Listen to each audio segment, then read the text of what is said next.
Vérité au cœur de l'information.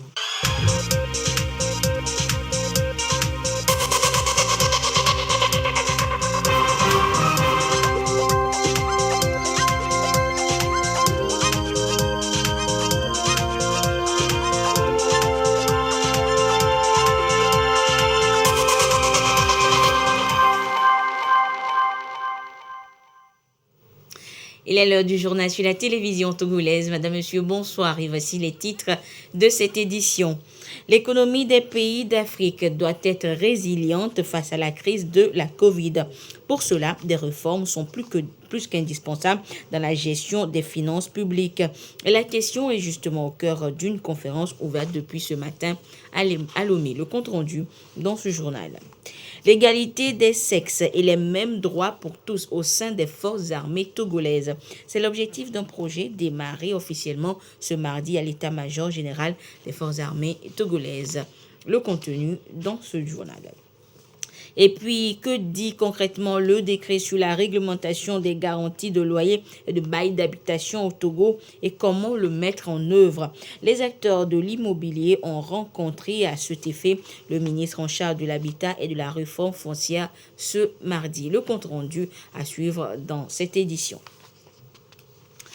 Voilà donc pour les titres. Les réformes de la gestion des finances publiques en Afrique.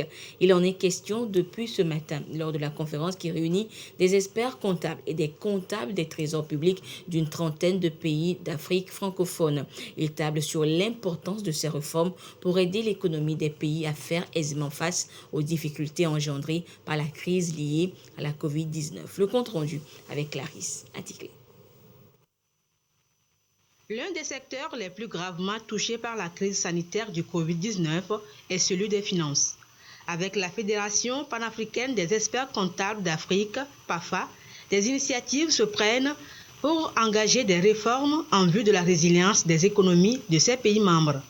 Une trentaine de pays en Afrique francophone, en plus de la France, poursuivent les réflexions à Lomé après Dakar en 2015 et Antananarivo en 2016. Nous sommes aujourd'hui à Lomé. Et c'est essentiellement pour parler des réformes sur la gestion des finances publiques entreprises dans l'espace francophone africain et apporter notre contribution à l'examen de ces réformes et à une réflexion et des propositions pour pouvoir soutenir ces réformes, offrir des possibilités d'accélération et surtout contribuer à l'amélioration de la qualité de la gouvernance dans le secteur public, tant au niveau de l'Afrique francophone que du reste du continent africain. L'un des points forts de cette conférence sera l'expérience que le Bénin va partager avec ses pairs en audit interne dans la gouvernance publique. Il s'agit de confier à des auditeurs indépendants, membres de l'ordre des experts comptables et comptables agréés, des missions d'audit interne pour apporter leur expertise également à l'animation de la vie publique, la gestion des institutions publiques. Le Bénin l'a commencé, l'expérience est en train de prendre sérieusement et nous constatons que ce partenariat public-privé est bien plus porteur que les réformes engagées et gérées de l'intérieur de l'administration publique. L'Ordre national des experts comptables et comptables agréés ONECA Togo entrevoit de bonnes perspectives pour le Togo et pour toute l'Afrique. Il s'agira de réfléchir, de faire un bilan des deux premières éditions qui ont eu lieu à Dakar et à Antananarivo à Madagascar, tirer les conclusions, voir quels sont les obstacles et de voir quelles sont les perspectives d'avenir pour notre continent en termes de gestion des ressources financières publiques. Cour des comptes, Trésor public et experts comptables parleront donc réforme de la gestion des finances en Afrique. Une initiative inscrite dans les priorités de l'agenda 2063 de l'Union africaine. Et depuis quelques années, le Togo s'est engagé dans la dynamique de développement avec d'ambitieux programmes économiques et sociaux traduits dans des documents cadres de développement tels que la feuille de route gouvernementale. Et pour répondre aux soucis de dynamisation d'emploi en s'appuyant justement sur l'économie, une nouvelle politique nationale du développement de commerce va bientôt être élaborée. Et les acteurs partagent depuis ce matin la note méthodologique de l'élaboration de la dite politique. À Lomé, Christine Péticaloudet pour des précisions. La politique nationale du développement du commerce date de 2011. Le Togo, face aux nouvelles exigences, veut un cadre cohérent, plus dynamique, susceptible de favoriser la synergie et l'efficacité des interventions des acteurs. Une démarche qui intervient dans un contexte marqué par la régionalisation et la mondialisation du commerce. Face aux nouveaux enjeux et défis, il est important de mettre à jour la politique nationale du développement du commerce afin de rendre les entreprises togolaises plus compétitives sur le marché international. Donc il est essentiel de comprendre quels sont les enjeux majeurs pour que la politique nationale du développement du commerce puisse vraiment orienter les entreprises pour qu'elles puissent être compétitives sur le plan international. Ça permet de s'aligner sur la feuille de route du gouvernement et le PND rénové également. La réunion de cadrage permet à l'ensemble des acteurs d'être au même niveau d'information pour mieux conduire l'étude. Au fur et à mesure, il y a des changements et il faut changer de paradigme pour s'aligner. La balance commerciale du Togo est déficitaire. Ça veut dire que nous importons plus que nous exportons. Nos richesses vont ailleurs et nous sommes déficitaires. Alors, il faudrait donc recadrer et amener le secteur privé, qui est le soubassement de l'économie, à pouvoir s'aligner. Le cabinet Indian Advisory est retenu pour conduire l'étude financée par le cadre intégré renforcé, un programme mondial pour aider les pays les moins avancés à se départir des contraintes de l'offre. Elles sont actives au même titre que les hommes, mais très peu représentées. Il s'agit des femmes au sein des forces armées togolaises. Et d'ici 2 ans, cette disparité va être corrigée à travers un projet lancé officiellement ce mardi à l'état-major général des FAT. Les précisions avec Ekwe Salah. 24 femmes contre 14 hommes, tous des points focaux genre des forces armées togolaises. Ils sont réunis par le projet d'intégration du genre et l'autonomisation des femmes dans le secteur de la défense et dans les opérations de maintien de la paix PIGAF-OMP. Projet initié par le ministère des Armées, ici lancé par le médecin-colonel Mohamed Dibril au nom du chef d'état-major général des forces armées togolaises. Le projet démarre ainsi ses activités avec la formation des points focaux genre des FAT de la première région militaire du Togo. L'atelier de formation d'aujourd'hui a pour donc objectif de renforcer la capacité de ces points focaux genre normés, de leur faire connaître leurs attributions, ce qu'ils auront à faire exactement en tant que points focaux dans leurs unités. À la fin de cet atelier, une fiche de tâches sera élaborée et distribuée qui leur permettra de mener à bien leurs activités. Et c'est parti pour 2 ans. Aux côtés des forces armées togolaises dans la mise en œuvre de ce projet, 2 institutions internationales, ONU Femmes et le Programme des Nations Unies pour le développement. Il y a une autre grosse activité qui va être réalisée qui consistera à faire l'évaluation des obstacles à la participation des femmes. Et ça va couvrir tout le pays. Et concomitamment à cette évaluation, les activités se déroulent, des ajustements se feront au fur et à mesure afin de permettre au Togo, après 2 ans de mise en œuvre, d'atteindre les résultats qui sont prévus dans le projet. Depuis 2007, la politique genre prônée par le chef de l'État Faure Zinania Singbe donne des résultats jugés encourageants au sein des FAT.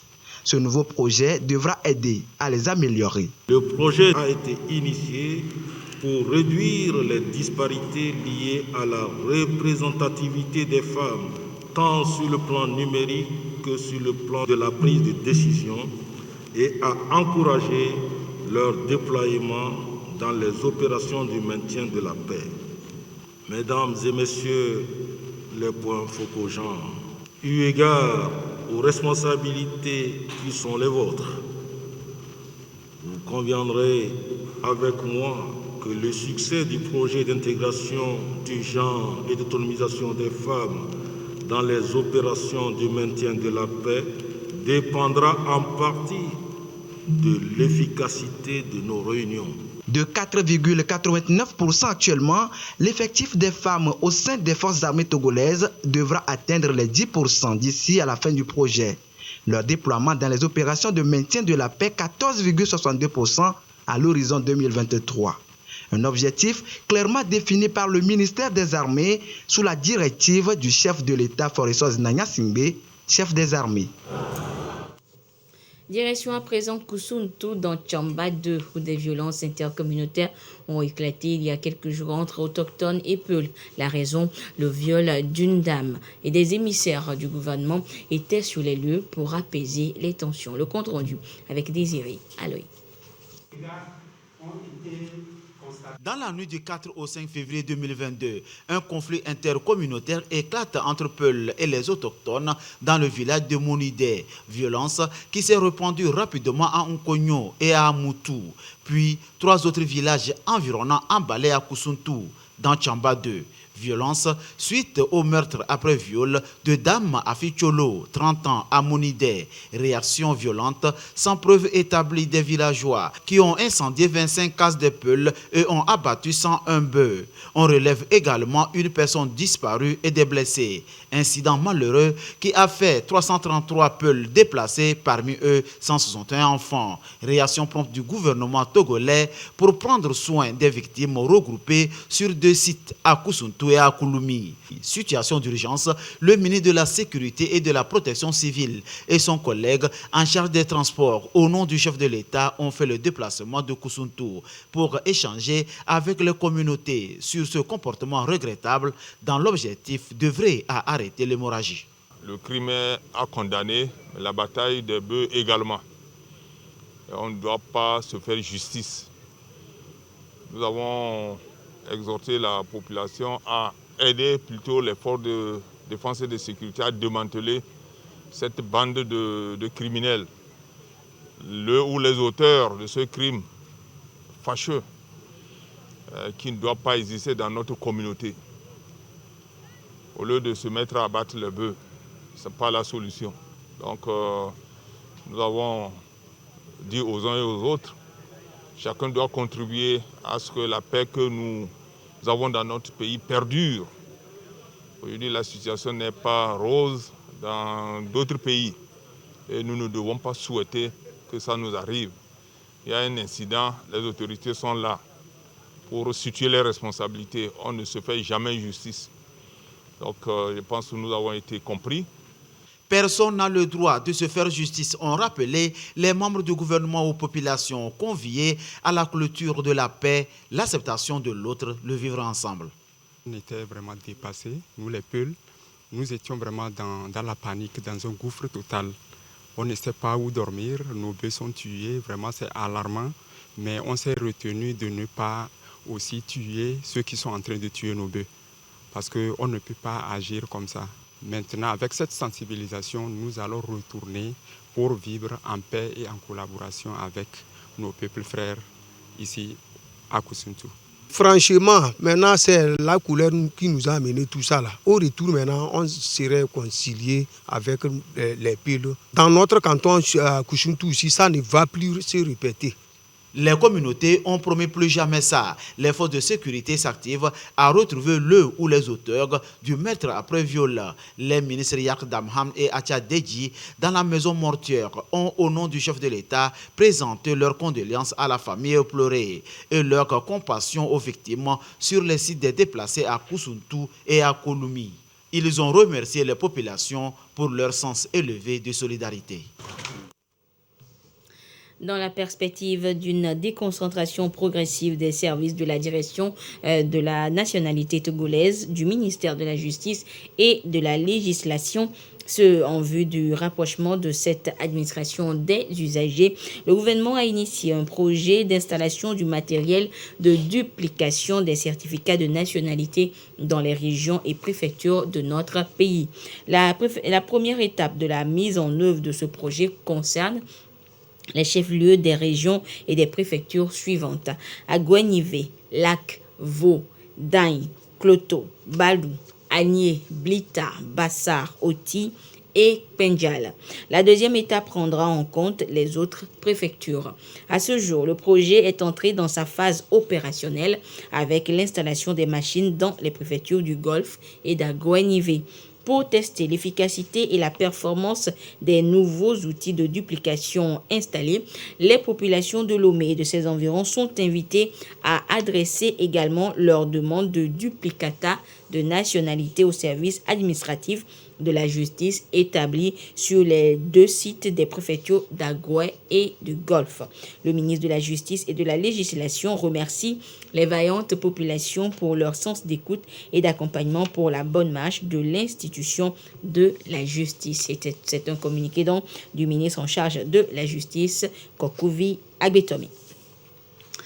Hors de nos frontières, au Burkina Faso, le parquet militaire a requis ce mardi 30 ans de prison ferme contre l'ancien président Blaise Compaoré. Il est jugé en son absence pour l'assassinat de Thomas Sankara.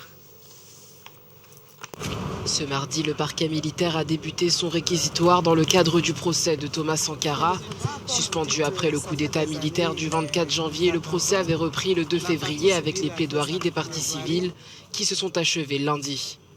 30 ans de prison ferme ont été requis contre l'ancien président du Burkina Faso, Blaise Compaoré, accusé d'être le principal commanditaire de l'assassinat de son prédécesseur Sankara, tué avec 12 de ses compagnons lors du coup d'état de 1987. À la demande des avocats de la défense qui doivent désormais plaider, le procès a été suspendu mardi jusqu'au 1er mars.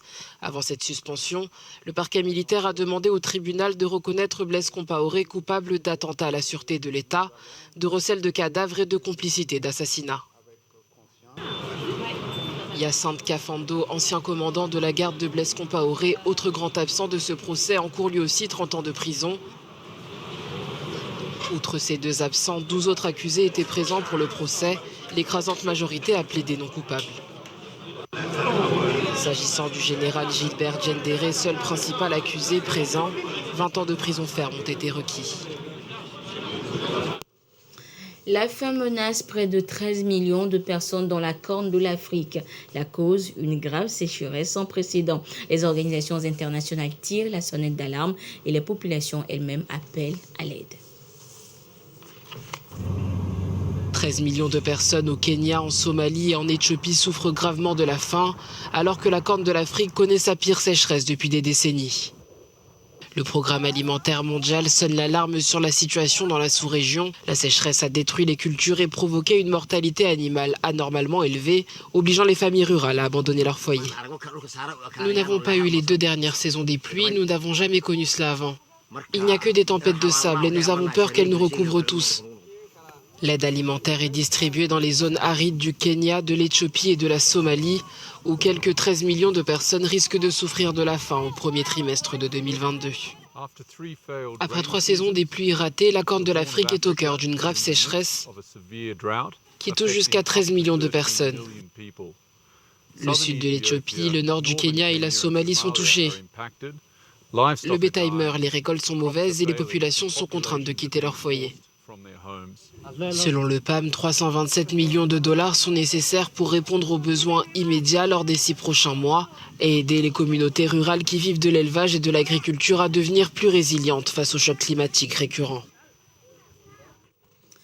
À Madagascar également, on craint l'insécurité alimentaire, mais pour cause d'inondation. Le cyclone Batirai qui a touché l'île hier lundi a dévasté les cultures et sinistré des milliers de personnes. Le cyclone Batirai a balayé Madagascar lundi après avoir tué 21 personnes, déplacé 70 000 autres et dévasté le cœur agricole de l'île frappée par la sécheresse. Déjà en proie à une crise alimentaire, la tempête survient pendant la saison agricole et pourrait anéantir les récoltes, faire grimper les prix des denrées et accroître l'insécurité alimentaire alors que 77% des 28 millions d'habitants de Madagascar vivent sous le seuil de pauvreté. Nous avons 150 000 personnes touchées, mais ces chiffres peuvent facilement augmenter. En ce moment même, les eaux augmentent dans les canaux, dans les rivières et les gens sont toujours en danger. Nous savons avec certitude que les cultures de riz seront perdues. C'est la principale culture des Malgaches. Et si nous ne les aidons pas à se rétablir, leur sécurité alimentaire sera sérieusement affectée dans les 3 à 6 prochains mois.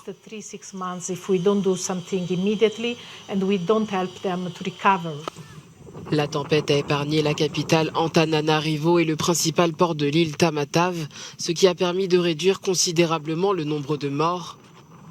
L'UNICEF présent sur place a prévenu qu'une partie des victimes seraient probablement des enfants, qui représentent plus de la moitié de la population du pays. Et puis cette prouesse scientifique, à présent des paraplégiques arrivent à marcher. Le miracle a eu lieu en Suisse grâce à un implant qui stimule électriquement leur moelle épinière. Regardez.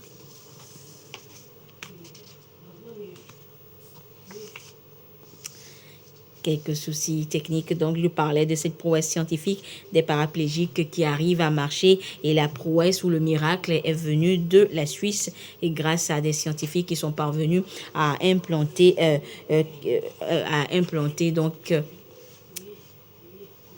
qui sont arrivés donc à stimuler électriquement les moelles épinières de ces personnes paraplégiques.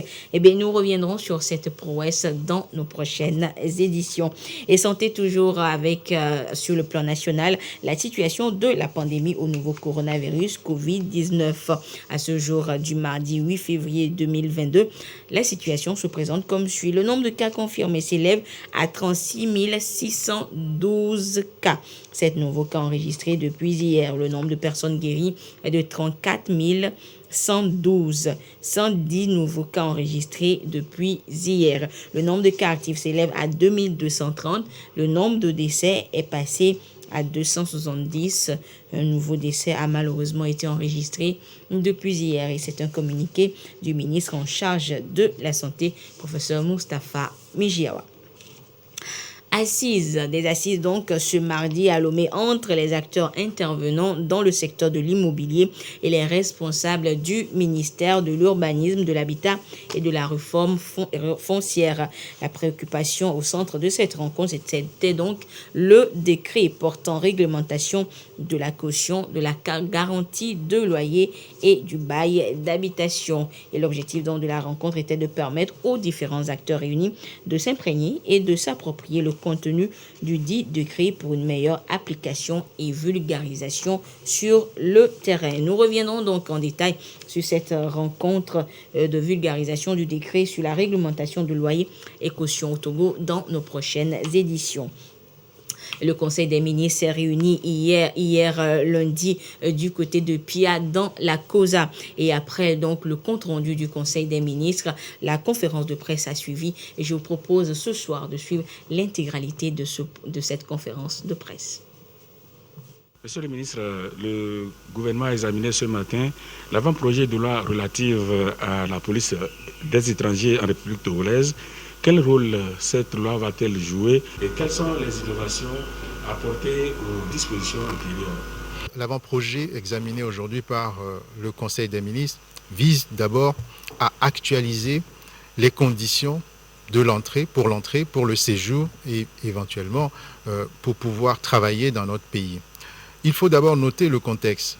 Le texte actuel date de 1987 et au regard de cette date un peu avancée, on peut considérer qu'il y avait une véritable nécessité, en prenant en considération aussi les contraintes actuelles, il y avait une véritable nécessité d'actualiser les conditions générales pour l'entrée et le séjour sur notre territoire.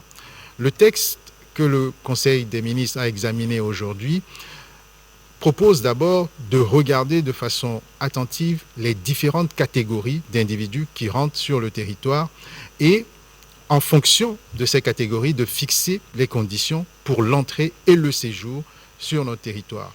Il est également dicté par cet avant-projet de loi des sanctions pour des situations de fraude à l'entrée au séjour ou de fraude à l'emploi d'étrangers sur notre territoire.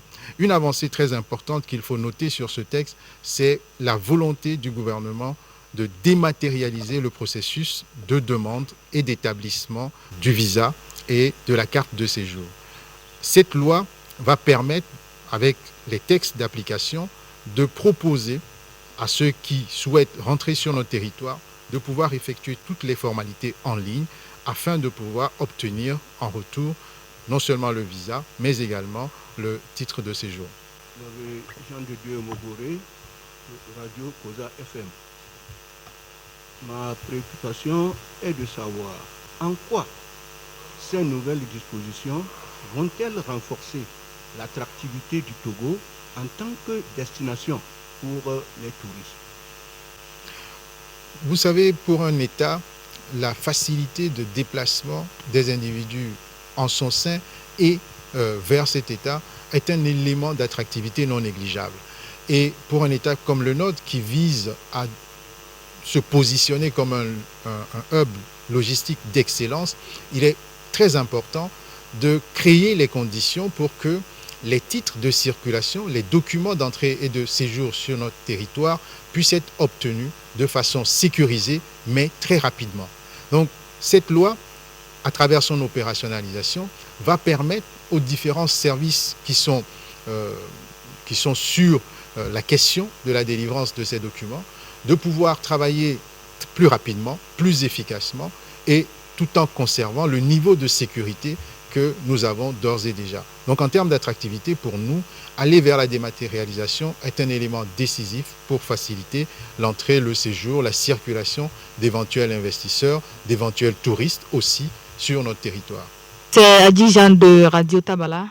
Monsieur le ministre, en termes simples, dites-nous ou expliquez-nous ce que c'est que l'affacturage. L'affacturage est un mécanisme de trésorerie. Je pense que pour l'expliquer de façon très simple, il faudrait peut-être utiliser l'exemple.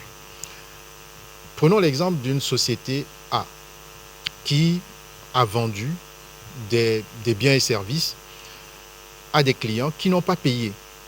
Donc cette société dispose sur ses clients de créances. Cette société a de l'argent auprès de ses clients, mais elle n'a pas la liquidité.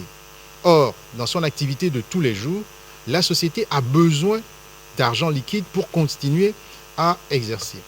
Donc cette société A va s'adresser à une société spécialisée, une société financière, et va lui remettre son portefeuille de créances. Donc va lui dire que j'ai de l'argent chez un tel. Je vous confie la responsabilité d'aller recouvrer cet argent, d'aller récupérer cet argent, mais en attendant que vous ne récupériez cet argent, vous me donnez un peu d'argent pour que je puisse fonctionner.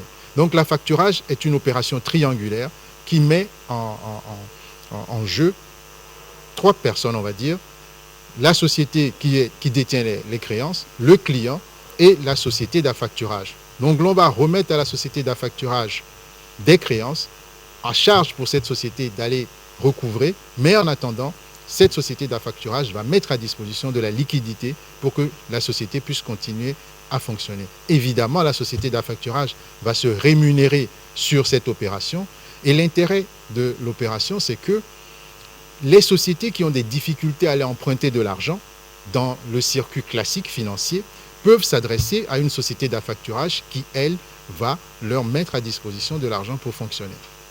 Concernant toujours l'affacturage, qu'est-ce que cela va apporter aux TPME? Alors, pour les TPME, c'est la facilité ou la capacité à avoir de la liquidité pour fonctionner. Parce que pas tous les clients peuvent payer immédiatement. Et au même moment, la société ne peut pas subir le retard trop longtemps sans mettre en péril son existence. Donc, avec ce texte, l'on donne les outils aux TPME pour pouvoir aller se financer assez rapidement et continuer leur activité. L'autre intérêt de ce texte, c'est que, autant avant, sur le système même de l'affacturage, seuls les services financiers spécialisés étaient concernés, autant aujourd'hui, le système est étendu aux services financiers décentralisés. Ce qui veut dire que même avec les structures de microfinance, l'on peut maintenant procéder à l'affacturage. Donc il s'agit véritablement d'un outil économique majeur pour les TPME afin que ces entreprises puissent avoir de la souplesse et de l'agilité sur le marché. Monsieur le ministre, c'est Nestor Bouzou de la TVT qui revient. Concernant le premier projet de décret examiné ce matin, il fixe le taux de l'intérêt légal au titre de l'année civile 2022 à 4%. Pourquoi 4%? La fixation du taux d'intérêt est à prendre en considération dans un cadre communautaire. Comme vous le savez, nous sommes au sein d'une institution communautaire, l'UMOA notamment, et c'est la BCAO qui est une émanation de l'UMOA qui organise la fixation de ce taux-là. La fixation du taux prend en compte des éléments conjoncturels. l'environnement économique, l'inflation, le taux de change, et il faut prendre en considération l'évolution du taux. À titre d'exemple, l'année dernière, le taux d'intérêt légal était fixé à 4,2%. Cette année, ce taux a été réduit à 4%. Il faut sans doute y lire une prise en compte importante de la situation actuelle dans les économies de l'UEMOA, notamment l'impact de la crise, ce qui justifierait, entre autres, que le taux soit ramené à 4%. Jean-Luc Mouré, Radio Cousa FM qui revient, et ma question porte sur la création, l'organisation et la composition, ainsi que le fonctionnement du Conseil consultatif foncier. Alors, pourquoi le gouvernement a-t-il senti la nécessité de créer un Conseil consultatif foncier? Quelle est sa mission et que peut être son apport dans le règlement des conflits fonciers? Le Conseil consultatif foncier, qui fait l'objet d'un décret discuté aujourd'hui même en Conseil des ministres, est une émanation du Code foncier domanial de 2018. Le Code foncier domanial prévoit, en ses articles 27 et 28, la mise sur pied d'un Conseil consultatif foncier. Alors, le Conseil consultatif foncier est une institution de concertation qui vise à réunir autour d'une table toutes les parties prenantes du foncier dans notre pays. L'objectif étant de pouvoir discuter en amont des grandes lignes de la politique foncière dans notre pays, mais aussi en aval de pouvoir intervenir sur des problèmes fonciers. Vous le verrez à l'article 397, lorsqu'il y a des difficultés en termes d'exécution de décisions de justice, le Conseil consultatif foncier peut être sollicité pour apporter son concours dans la résolution des litiges. Donc on a ainsi une institution qui est prévue par le Code foncier domanial, qui travaille en amont en termes de politique foncière et domaniale, mais qui peut aussi intervenir en aval pour participer au règlement des litiges.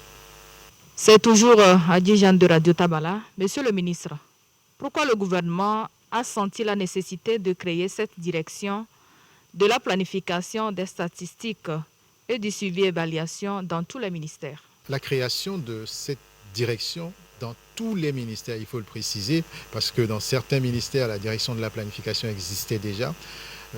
L'extension de ces directions à tous les autres ministères participe de la mise en œuvre de la feuille de route gouvernementale. Vous n'êtes pas sans savoir que désormais, nous travaillons sur des budgets programmes. Et sur les budgets programmes, il faut avoir des éléments de planification, de suivi et exécution et de statistiques afin d'exécuter de façon efficiente ces budgets.